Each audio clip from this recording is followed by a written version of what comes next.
Village food ব্লগে নতুন একটা ব্লগে সবাইকে স্বাগত।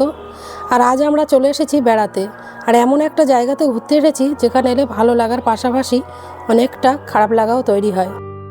আজকে আমরা এসেছি আলিপুর জেল, যেটা এখন হয়েছে আলিপুর মিউজিয়াম। চলুন আমরা ভিতরে যাই। আর এখানে 30 টাকা দিয়ে টিকিট কেটে কিন্তু ভিতরে প্রবেশ করলাম। ভিতরে প্রবেশ করেই কিন্তু মনটা ভালো হয়ে গেল, মানে মন ভালো করার দৃশ্য এখানে তৈরি আছে। এরপর কিছুটা ফটো দেখে নিলাম, যেগুলি আমাদের দেশের এই প্রান্ত থেকে ও প্রান্তের কিছু ভালো দৃশ্য সেটা ফটো তুলে বাঁধিয়ে রেখেছে। তারপর চলে এলাম কিছু সেলের মধ্যে। তবে ভিতরে ঢোকার পর দেশাত্মবোধক কিছু গান শুনে তো মনটা ভারাক্রান্ত হয়ে গেল। চলুন আমরা সেলগুলো ভালো করে দেখে নিই।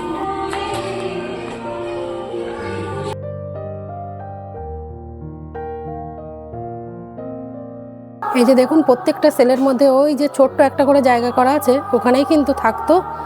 আর বাথরুম বলুন, পটি বলুন, সবই কিন্তু ওখানেই করতো। আর এই যে দেখুন, ফাঁসির কাঠ বলে যেটাকে আগে সাজিয়ে রেখেছে।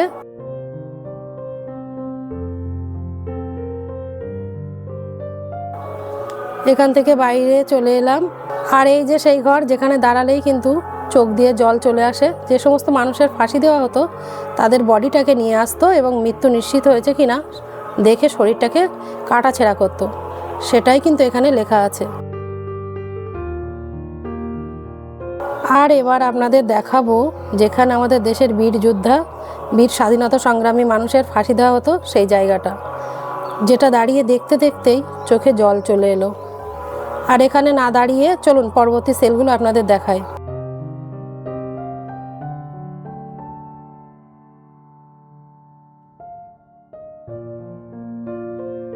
ওই যে দেখুন উপরে যে সেলগুলো আছে, আর ওখানে স্ট্যাচু করে রাখা আছে মানুষদের। তখন মানে সেই সময় ইংরেজরা যখন কোনো বীর যোদ্ধাদের এনে ফাঁসি কাটে চড়িয়ে ফাঁসি দিত, তাদের দেখানোর জন্য কিন্তু এই জানলাগুলো খুলে রাখতো, যাতে তারা দেখতে পায় কিভাবে ফাঁসি দেওয়া হয়।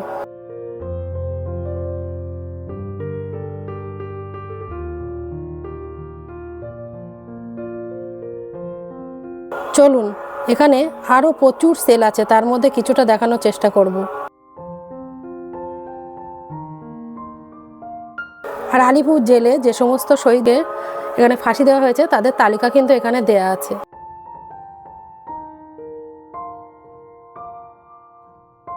সেলের বাইরে হাঁটছি আর ভাবছি এখানে কত মহান স্বাধীনতা সংগ্রামী মানুষেরা চলাফেরা করেছে। একদিন ছিল তারা এখানে হাঁটাচলা করেছে, ভেবেই না মনটা যেন তার ভার হয়ে আসছে। আর সেই সঙ্গে দেশাত্মবোধক গানগুলো হচ্ছে না, সেগুলো শুনেই কিন্তু দিনগুলির কথা মনে হচ্ছে। আমাদের দেশের স্বাধীনতার জন্য তারা কতই না কষ্ট সহ্য করেছেন। হাঁটছি আর সেগুলো কিন্তু বারে বারে মনে পড়ছে, আর মনে হচ্ছে তাদেরকে শত কোটি প্রণাম জানাই। তারা যেখানেই থাকুক না কেন, সবাই যেন ভালো থাকে।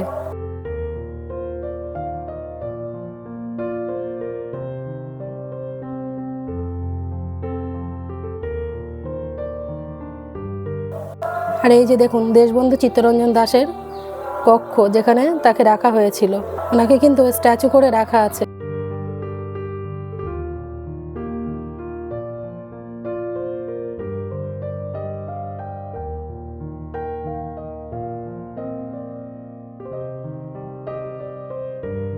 আর এই যে আমাদের নেতাজি সুভাষচন্দ্র বোসের কক্ষ, মানে সেল, যেটাকে সুভাষচন্দ্র বসুকে রাখা হয়েছিল।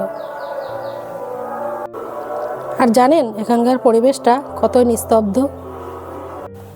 আপনারা অনেক জায়গায় তো ঘুরেছেন, জেনেছেন, চিনেছেন, একবার হলেও এই জায়গাতে আসুন, বিশ্বাস করুন আপনাদের কিন্তু খুব ভালো লাগবে। আমার মতো আপনারও মনটা কিন্তু কেঁদে উঠবে তাদের জন্য।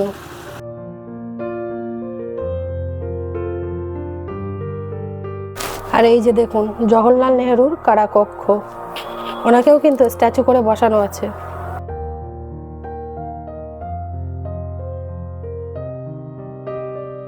আর এখানে দেখুন তখনকার যে সমস্ত বোম বারুদ পিস্তল ব্যবহার করত তাদেরকে এখানে সাজিয়ে রেখেছে।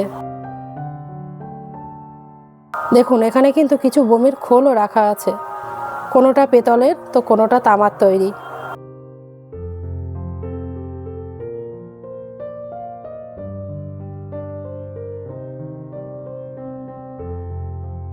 এখানে কিন্তু কিছু পিস্তলও রাখা আছে, যেটার পাশে লেখাও আছে যে কোন বইয়ের মধ্যে করে একজনের কাছ থেকে অন্যজনের কাছে পাঠানো হতো। তো কিছুর পাশেই কিন্তু সুন্দর করে লেখা আছে, বুঝতে একটু অসুবিধা হবে না। আর তার আছে ফটো দিয়ে তাদের সম্পর্কে সমস্ত কিছু লেখা।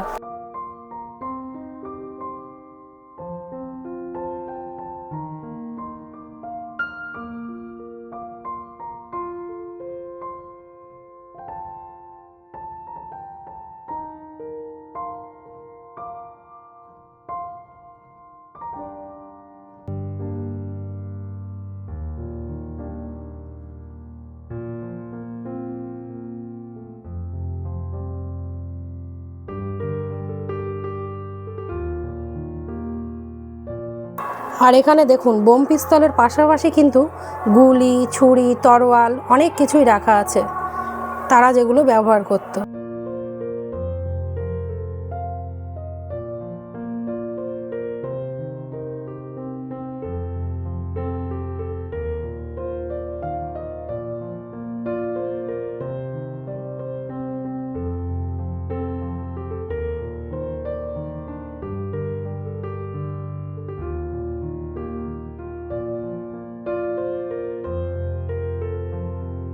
আর এখানে দেখুন স্ট্যাচু করে রাখা আছে মানুষদের, তাদের কিভাবে রাখা হতো, কী কী কাজ করানো হতো, সব কিছুই কিন্তু দেখানো আছে।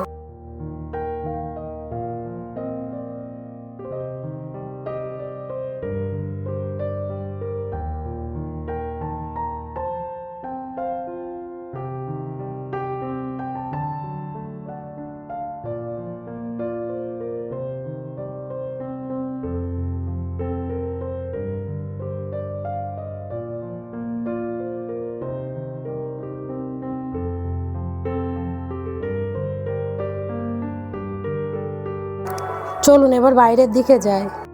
এখানে দেখুন কি দেখা যাবে, সব কিছুই কিন্তু বোর্ডে লেখা আছে।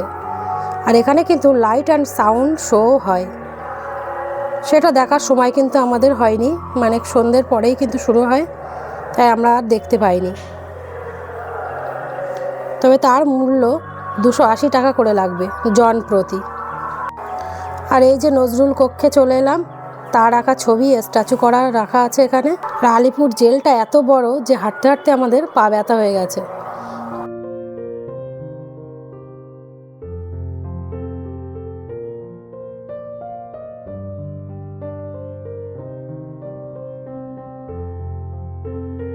চলুন আপনাদের আরও একটা জিনিস দেখায়। দেখুন এখানে কিন্তু বড় একটা সেল, যেখানে সকলে কিভাবে থাকতো, কি খেত, কি কাজ করতো, সব কিছুই কিন্তু সাজিয়ে রেখেছে। মানে এখানে এলে বোঝাই যাবে যে আলিপুর মিউজিয়াম কি, এখানে কি আছে। দেখুন শুনতে পাচ্ছেন কিনা জানি না, তাদের সেই সময়ের কিছু কথা কিন্তু রেকর্ড করে রাখা আছে, সেটাই কিন্তু এখানে বারে বারে চালাচ্ছে।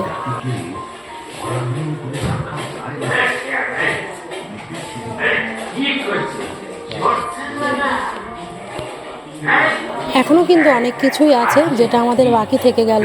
আবারও দেখবো লাইট অ্যান্ড সাউন্ড শোটা। এবার তো দেখালো না, পরের বার এলে কিন্তু পুরোটা দেখব।